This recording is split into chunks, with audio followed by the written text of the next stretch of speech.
Hello, welcome back to Blackadder II. This time episode 3 and 4, which is called Potato and Money. Yeah, last time he was the Lord Executioner and tried not to die by the hand of the Queen. I hope this is a common theme throughout the series, the next couple of episodes, that he tries not to die and tries to keep the Queen happy. That's really funny. And I don't know what else to say, actually. I'm very excited, of course. So, just let's rock. Coming? Nope.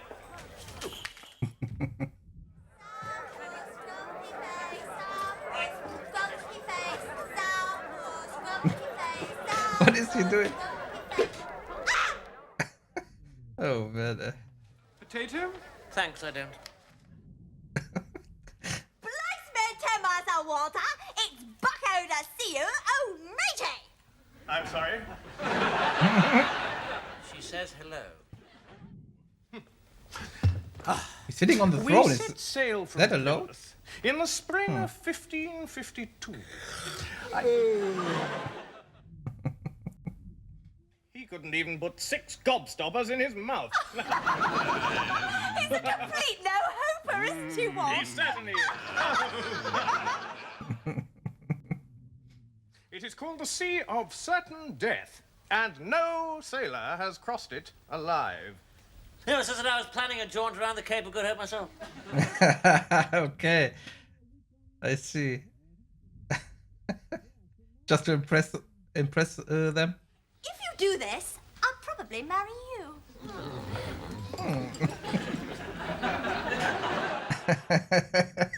You have a woman's hand, my lord. I'll wager these dainty pinkies never weighed anchor in a storm. Well, you're right there. When it comes to tales of courage, I can see I'm going to have to keep my mouth shut. Oh, you have a woman's mouth. I will fetch my first mate and return as fast as my legs will carry me. Oh, you have a woman. Of course. I'm not coming. I'm just not coming. I mean, of course, I'm very keen to go on the trip. It's just, I've got an appointment. Oh, I'm sorry, my lord. I thought it was because you were a complete coward. Oh, Baldrick, you can't think of a plan to get me out of this, can you? You could hide, my lord. Hide. Brilliant. Where? There. In the chest. Edmund comes in and says, "Hello, Baldrick. You haven't seen Percy, have you?" And you say, No, my lord, I haven't seen him all day. "Brilliant! Oh my God, here he comes!" Hello, Baldrick. Where the hell's that cretin Percy? I haven't seen him, have you? Yes, my lord, he's hiding in the box. Oh man. I'd say bon voyage, but there's no point. He will be dead in 3 months. But I think he's cheating, right? As if he's risking his life. We are certain to return. What? Because, my old salts, we are not going to the Cape of Good Hope at all. Aha! We are, in fact, I knew going it. to France. France! Oh, but Edmund, surely France has already been discovered. By the French, for a start. Oh, precisely, it's a trick. We just camp down in the Dordogne for 6 months, get a good suntan, come home, pretend we've been round the Cape and get all the glory. Well, maybe I could distract you with the tale of the time I fell into the water and was almost eaten by a hammerhead shark. Yes, all right, try that one. Well, ma'am, I fell into the water and was almost eaten by a shark. And the funny thing is, its head was exactly the same shape as a hammer. God! Yeah, right. There's no need to panic. Someone in the crew will know how to steer this thing. The crew, my lord. Yes, the crew. What crew? What crew? Oh man, total catastrophe. Oh, God, mad as a brush. 6 months. I'm not feeling very thirsty at the moment, damn it. I had an egg cup full of stagnant water 3 weeks ago. Oh, all right, come on, let's get on with it. Oh man. It's always the same, isn't it? You get all keyed up and then you can't. I've done 2 bottles. Piss water. By lucky chance, we have landed at Southampton Dock. Don't look much like Southampton to me, my lord. 2 years. Where is Captain Rum? Bad news, milady. Rum is dead. They ate him. Do not despair, good woman. He died a hero's death, giving his life that his friends might live. And that his enemies might have something to go with their potatoes. Yes, your fiancé was only a third-rate sailor, but a first-rate second course. Oh man. What about Melchett and Raleigh? You must have brought something for them as well.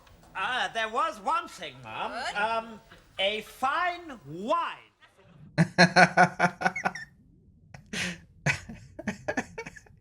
This is very familiar. I'm sure you'll be glad to hear that there is an inexhaustible supply of it. Oh man. Yeah, that's it. He survived. 2 years. Man. The end. Alright. I wonder where he was. Some tropical island. And then a year and a half, 2 years later after that, he was somewhere. Yeah. I don't know. But next episode. What time is it? 4 o'clock. Baldrick, I've told you before, you mustn't let me sleep all day. This woman charges by the hour. For sleeping. Alright. What about this priest? Tell him to take his sacred backside out of here. And what's more, if he comes begging again, tell him I shall report him to the Bishop of Bath and Wells, who drowns babies during christenings and eats them in the vestry afterwards.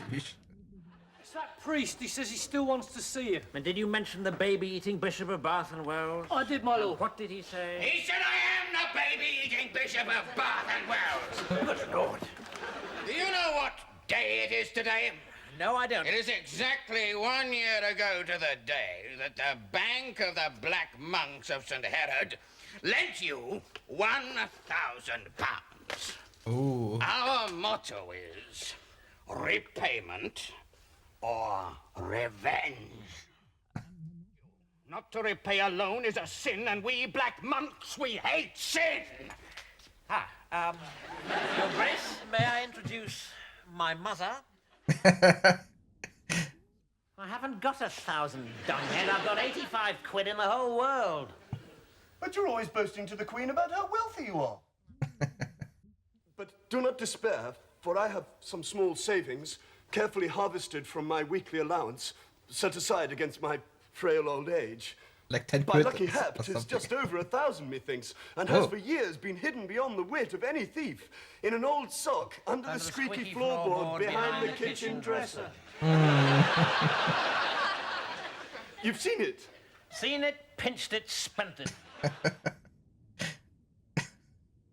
When Lord Blackadder is in trouble, he does not sit about. You won't be able to sit about with a spike up your bottom. Now pay Melchett his £85 and run along. £85. Yes, we had a bet. I said that you wouldn't fall for my trick, and Melchett said you would because I'm so super and you're so stupid. No, he has to pay. Wow. I mean, it's only money, isn't it? No, he has 0. Oh man. Oh, Edmund, I have awaited your return. And thank God you did, for I was just thinking, my God, I die in 12 hours. What I really need now is a hug from a complete prat. I have heard there's good money to be made down the docks. Doing favours for sailors.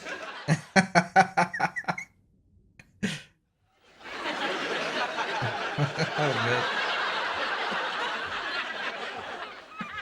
Give me a kiss, and I'll give you a penny. A penny? The Queen does demand your urgent presence on pain of death. Another trick. I promise promised Lord Melchett that I would play shove halfpenny with him, but we have no coin. Do you have a halfpenny? Unfortunately, only a sixpence, Mum. What a shame. Oh, no, a sixpence would do just as well. Oh, man. Back to zero. Can it be true that I hold here in my mortal hand a nugget of purest green? Oh, man. Baldrick, go forth into the streets and let it be known that Lord Blackadder wishes to sell his house. Interesting. I think you know me well enough to know that I'm not the sort of man to ignore a nibble for long. Nibble.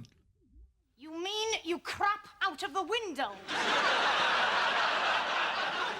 Yes. Well, in that case, we'll definitely take it. Percy, what is that on the front of your tunic? Green. 'Tis a brooch, my lord. A brooch cunningly fashioned from pure green. It looks like you've sneezed. It is with trinkets such as this brooch, and here a ring, that I intend to revive your fortunes and buy back your house. You think there's a big market for jewellery that looks like snot, then? And maybe that works. The French intend to invade Blackadder. My God. So I need some money. Yes, every nobleman must pay £500 towards the upkeep of the navies. Yeah, but we've decided to make you a special case. Oh, thank you, Mum. So 1,000. Melchett here hasn't got a bean, so we thought, as you're so fabulously wealthy, you could pay for both. Oh, man. £1,000, just loosen your ties. That is flash. But doesn't he just say that he needs this money to pay his debt back? But he has still 100. Brilliant, man! And now I'm going to have you executed. What? Oh, please! I so want Oh, to that's live! also a joke. Oh, man. Well, that's the joke. What, have you got a plan, my lord? Yes, I have, and it's so cunning you could brush your teeth with it. All I need is some feathers, a dress, some oil, an easel, some sleeping draught, lots of paper, a prostitute, and the best portrait painter in England. I'll get them right away, my lord. Bend over, Blackadder. This is where you get drugged, by God. Not by Baldrick, actually, but the effect is much the same. Never have I encountered such corrupt and foul-minded perversity. Have you ever considered a career in the church? Who could you have got to have performed such deeds? To have gone lower than man has ever gone? To have plunged the depths of degradation just in order to save your filthy life? Percy. It was lovely working with you. And that's it. The end. And again, no end credit scene. No end credit scenes so far in this series. Interesting. Okay, then see you at the review. Alright, that was it. That was Blackadder II, episodes 3 and 4. Yeah, 2 solid episodes. I enjoyed it very much. Now I'm warm with this new series, and yeah, I can enjoy it more. In the 4th episode, Edmund again tried to stay alive, and that alone I think is really funny. Yeah, but only in the 4th and in the 2nd episode. But this time the danger was not the queen, but this what was he? The guy from the church. Bishop? I don't know. Yeah, him. But then they framed him. Or Edmund framed him. With the help of Percy. Oh man. And even though the jokes in this series are kind of predictable, they're still funny. But that wasn't the case in the first series, where everything was unpredictable. That I noticed. They made it more simple, I would say. And Edmund is way more of a dick, and he's so sarcastic that I like about it. about him as a character. The sarcasm. And oh yeah, and in this series, the trouble he's in is more like the fault of Baldrick and Percy. And in the first series, it was more his own fault. I mean, it's not the same person, but yeah, it's his great grandson or something like that, right? But both called Edmund. Yeah, that's the main difference I noticed between the two characters. Yeah, in the third episode, he traveled around the world. I guess would be interesting to know. Wait, maybe it's in the trivia. Oh, the little girl who is heard outside chanting insults at Blackadder is voiced by Miranda Richardson. That's what I noticed, but I wasn't sure because he shot at her, and I first thought, wait, isn't that the Queen? Yeah, but no mention where they might have traveled to. Sadly. Yeah. So I don't know what else to say. It was great. And yeah, next time, episode 4 and 6. And then it's over already. But okay. I see you then, I guess. So, bye bye.